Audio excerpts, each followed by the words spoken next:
am Neha and I heartily welcome you all to the all new episodes of Every Corner a Story.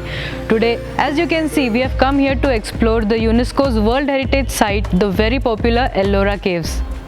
They are also called Veru Leni in Maharashtra's regional language Marathi.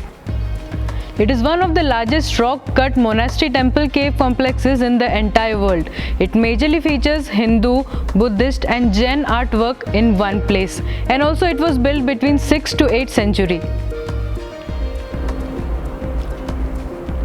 There are over 100 caves in the site, all excavated from the basalt cliffs in the Charanandri hills. Among these 100 caves, only 34 are available for the general public to see. These caves consist of 12 Buddhist, 17 Hindu and also 5 Jain excavations.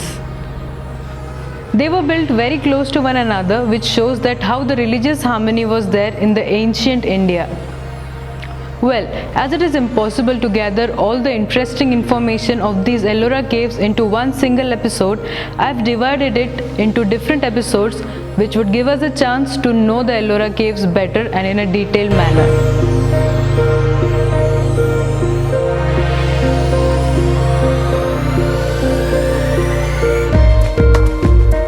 So today, let's begin with the episode 1 of the Ellora series.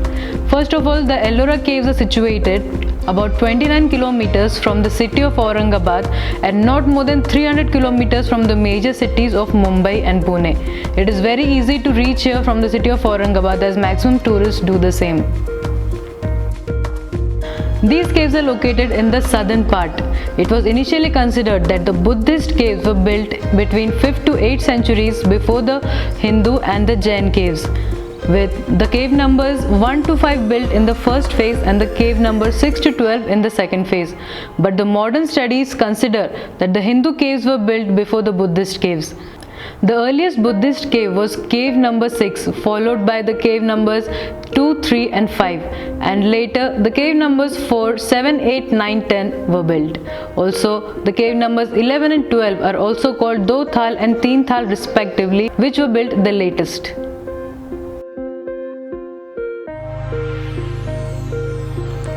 Eleven out of the 12 Buddhist caves consist of viharas or monasteries.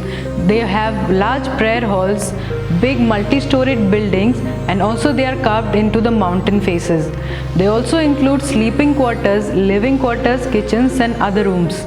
The monastery caves have shrines including the carvings of Gautam Buddha, Bodhisattvas and other saints. And also one of the specialities is that the sculptors have given some of the caves the look of wood.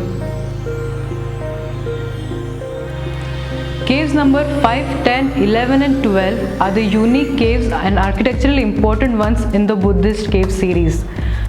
Cave 5 is unique as it was built as a hall with a couple of parallel benches in the middle with the statue of Gautam Buddha at the back.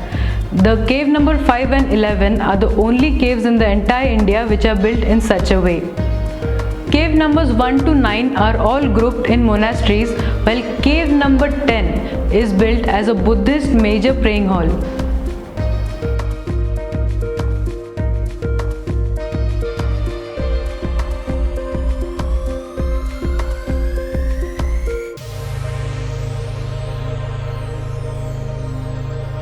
Cave numbers 11 and 12 are Mahayana monastery caves with a lot of idols and mandals carved inside the walls along with numerous goddesses belonging to Vajrayana Buddhism.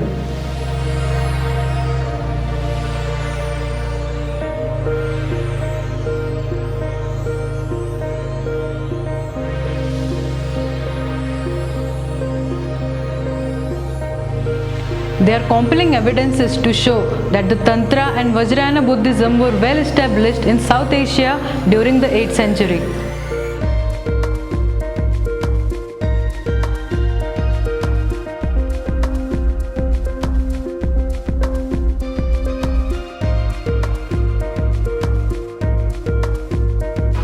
So here we come to the end of today's episode. Hope you liked the episode.